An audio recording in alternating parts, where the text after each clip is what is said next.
एक मुट्ठी भर जीरा, गर्मी का इलाज मुट्ठी भर जीरा, सर्दी का इलाज मुट्ठी भर हीरा। एक मुट्ठी हीरा લઈને જાવ તો શરદી ન મટે, પણ ગરમી તમને જેને પણ પેશાબમાં ગરમી, તજા ગરમી, હાથમાં ગરમી, પેટમાં ગરમી, માથામાં ગરમી, આંખમાં ગરમી, માસિક ટાઈમે ગરમી, તો જીરું છે એ બેસ્ટ દવા છે. પણ પછીમાં અજમો ના હાલે, તો અજમાનો બિલકુલ વિરોધી છે. તો અજમાનો વિરોધી છે. તો આમ બધો પાઉંભાજી મસાલા બધામાં ના હાલે. ઠીક છે, પાઉંભાજીમાં નાખજો. તમારી પાસે સૂંઠ છે તો એનો ઉપયોગ ક્યાં છે? તમારી પાસે હળદર છે તો એનો ઉપયોગ ક્યાં છે? તમારી પાસે ધાણા છે તો ક્યારે વપરાય? તમે શેમાં ધાણાનો વઘાર, આખા ધાણાનો વઘાર કરાય? કયો આખા ધાણા ક્યાં વપરાય?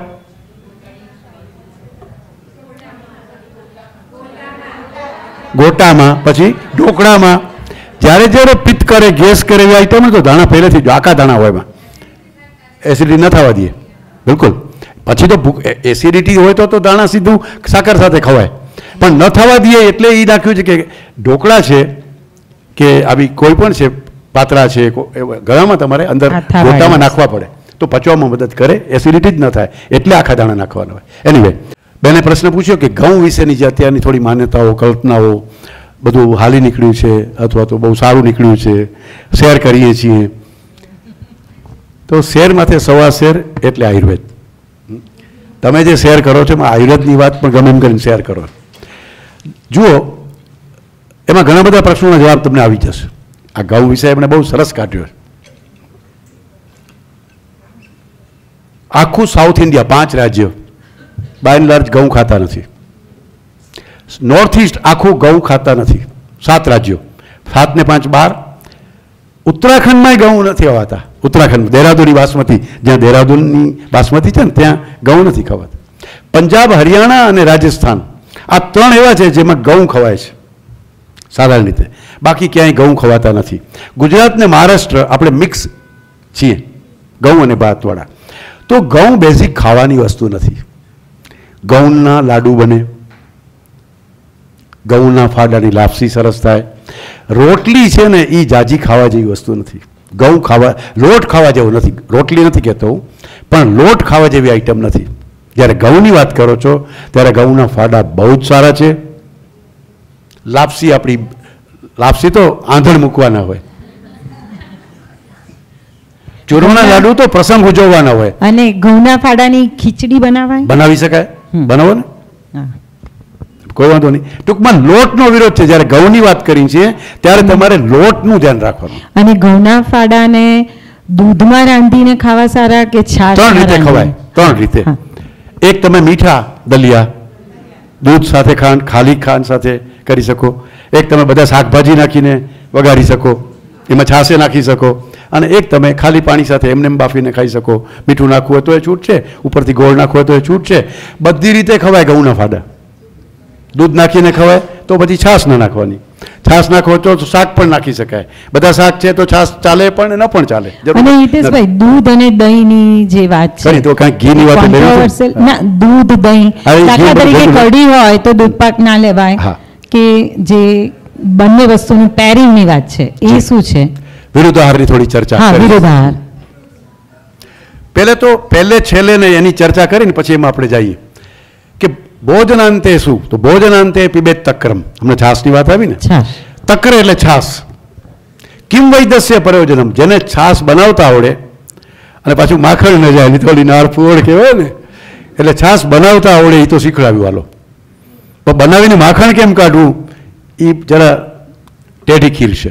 હા, ખીર નથી તો એ છાસમાંથી માખણ કાઢતા આવડવું જોઈએ. પરંતુ છાસ છે એ 22 પેટના રોગોનું મારણ છે. ભોજનાંતે પીબેત તક્રમ કિમ વૈદ્યસ્ય પ્રયોજનમ. પછી બીમારીની પેટની તકલીફ માટે વૈદ પાસે નહીં જવું પડે.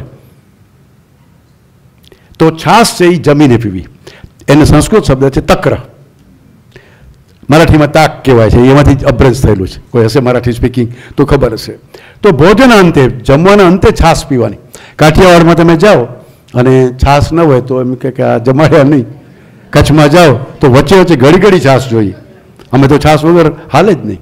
અમદાવાદમાં તો અડવાણીજી એકવાર આવવાના હતા, હું ગુજરાત ભાજપનો મંત્રી હતો, બહુ સરસ સ્વીટ ને આ તેની ઘણું બધું હતું. પછી એક કુદરતે ટેબલ હતું એમાં જગ્યા ખાલી હતી, એટલે મેં અમારા કાઠિયાવાડ એક બહુ મોટા મિનિસ્ટર હતા એને બોલાવ્યા, આ જગ્યામાં શું હોવું જોઈએ? તો અહીંયા છાસનું માટલું હોવું જોઈએ. હવે અમદાવાદમાં છાસ ન હોય, પાછા એમ કે છોકરાઓથી છાસ ન પીવાય, એટલે ઠીક છે અમે તો છોકરા. હા હા, એક સરસ મુદ્દો કાઢ્યો. તો અંતે શું પીવું એની ચર્ચામાં તમારા મુદ્દાનું બહુ સરસ વાત કરીશ. તો ભોજનાંતે પિબેત તક્રમ, કેમ આઈસ્ક્રીમ નહીં અથવા તો શું શું નહીં એની ચર્ચા હું પછી કરીશ, પણ છેલ્લે છાસ જ પીવાય, કારણ કે મધુર અમ્લ લવણ કટુ તિક્ત કસાય. સૌથી પહેલા સ્વીટ ખવાય. આપણે જે ઊંધું કરીએ છીએ એ બિલકુલ ખોટી વાત છે, કારણ કે એને પચતા વાર લાગે છે, એ હેવી છે, શરીરની અંદર વાયુ પ્રદીપ્ત થયો છે, અગ્નિ પ્રદીપ્ત થયો છે, ત્યારે એને મધુર પદાર્થથી જ સંતુષ્ટ કરાય. એટલે પહેલાં તમે જો નાતના જે જમણ હોય લાડુ પીરસાય, પહેલે યાદ કરો, તમે ટ્રેડિશનને યાદ કરો. તો મધુર, પછી અમ્લ, પછી ખાટી વસ્તુ આમળા છે કે એવી વસ્તુ, લવણ, નમકીન, પછી ત્રીજે નંબર આવે કટુ, એટલે જે તીખાસવાળું છે, તીખું મરચાવાળું, કસાય એટલે છેલ્લો કસાય રસ જોઈએ. તો ડાયાબિટીસ, આજે તો તમારે ડાયાબિટીસ ભારતમાં 1 કરોડ લોકોને ડાયાબિટીસ ઓછું કરવું હોય તો ખાલી પુડિંગ, ડેઝર્ટ, આઈસ્ક્રીમ બંધ કરી દો જમ્યા પછી. આજે 1 કરોડ લોકોનું ડાયાબિટીસ, હું અહીંયા ચેલેન્જ એમએમાં લઉં છું, ડાટા તમે રાખજો. જમ્યા પછી આઈસ્ક્રીમ ખાધી, જમ્યા પછી પુડિંગ લીધું, એ કોને ચાલે? એ નોનવેજ ખાનારા લોકોને જરૂરી છે, કારણ કે એમાં ફાઈબર નથી, એ વિદગ્ધ આહાર છે. નોનવેજ ખાનારા લોકો, યુરોપ ને અમેરિકન બાયલા નોનવેજ ખાનારા લોકો છે, તો એ લોકો ફ્રૂટ ડીશ ખાય છે તો બી થોડીક ફ્રૂટ ડીશ ખાય છે. પછી એના ઉપર આપણે તો ફ્રૂટ સલાડ બનાવતા નથી આવડતો, એક તો વિરુદ્ધ છે, તો આપણે તો કંઈ ખબર જ નથી પડતી. આપણે એવું મિક્સ સ્વરૂપ કરી નાખ્યું છે કે ત્યાંથી કંઈક લીધું, ત્યાંથી કંઈક લીધું, બાએ કંઈક કીધું, યાદ રાખ્યું, ફ્યુઝન, એટલે ઇટ્સ મેક કન્ફ્યુઝન. મજા આવી. તમારી પાસે સવારની છાશ છે ને રાતે પીઓ છો તો મીઠું નાખજો, બાકી તાજી બનાવો તો છાશમાં કોઈ મસાલા જ ન જોઈએ. પહેલી વાત, છાશ છે એ પોતે જ પાચક છે, એટલે છેલ્લે પીવાનું છે, અને વેચવું હોય તો મસાલા વેચવાના, એમાં ક્યાં વાંધો? જેમાં કાંઈ ખોટું જ નથી. હે, સત્તુ છાશમાં બનાવવું જોઈએ કે પાણીમાં? એમ સત્તુ પાણીમાં બની શકે, દૂધમાં બની શકે, છાશમાં બની શકે. કઈ રીતે તમે, જેમ આ દલિયા છે ને, આખા દેશના અંદર આ દલિયાની અલગ અલગ સ્વરૂપ છે સત્તુના. સત્તુ તો બિહારમાં છે, એટલે બિહાર યુપીને કે છે. એક મિનિટ, હું હવે આ વિષય પૂરો કરી લઉં. હે, દૂધ અને દાળિયાનો પાવડર લઈ પછી એક ઓપન રાખશું, જ્યારે તમારો એક જ પ્રશ્નનો હું જવાબ આપીશ, તમે વચ્ચે નહીં પૂછશો. એક જ બેન, એ જ વાત કરું છું કે ક્યારે પૂછશું. પ્રશ્નો પરિષદ એક આખું ઉપનિષદ છે કે પ્રશ્ન કેને કહેવાય, ક્યારે પૂછાય, પ્રશ્ન પતી ગયો કે નહીં, મારો પ્રશ્ન હવે લેવાય કે નહીં. મજા આવી ને? આખું ઉપનિષદ છે આ પ્રશ્ન ઉપર. હિતેશભાઈ, હા, 5 મિનિટ અપાશે વચ્ચે? હા હા, તમે કયો એટલી. તમે પૂછ્યું છે કે ગોળ વાળી ચા પીવાય? હે, ચામાં ગોળ નાખાય? ચા પીવાય?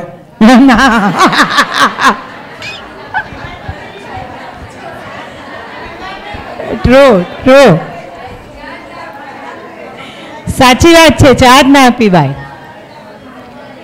ચાય ચે છાય કે ખણતો જો પારો, અમારે કચ્છમાં ચાય ચે છાય કે ખણતો જો પારો, ચાય આવી પછી છાશ નીકળી ગઈ છે. આપણે એકવાર મારો લાઈવ દૂરદર્શનનો પ્રોગ્રામ ચાલતો હતો, મને આ ગોળવાળો પ્રશ્ન છે એવો જ એક બીજો થોડો જુદો જ, એ જ ચાનો જ પ્રશ્ન કે સાહેબ ચામાં ભેંસનું દૂધ સારું કે ગાયનું દૂધ સારું? મેં તો ભાઈ દૂધ બગાડવું જ છે તો ભેંસનું દૂધ બગાડો, ગાયનું દૂધ શું કામ બગાડો? એટલે મારા પ્રશ્નના જવાબમાં તમને જો કંઈ મજા આવી ગઈ હોય તો તમે એને સમજવાની કોશિશ કરો. અને કોઈ એવું નથી. હિતેશભાઈ, ડ્રાય ફ્રૂટ પલાળીને ખાવા જોઈએ, શેકીને ખાવા જોઈએ, કાચા ખાવા જોઈએ, પાવડર ખાવા જોઈએ, કેવી રીતે ખાવા જોઈએ? પહેલે તો જો હું જે જવાબ દઈશ ને તમે એને માર્ક કરજો.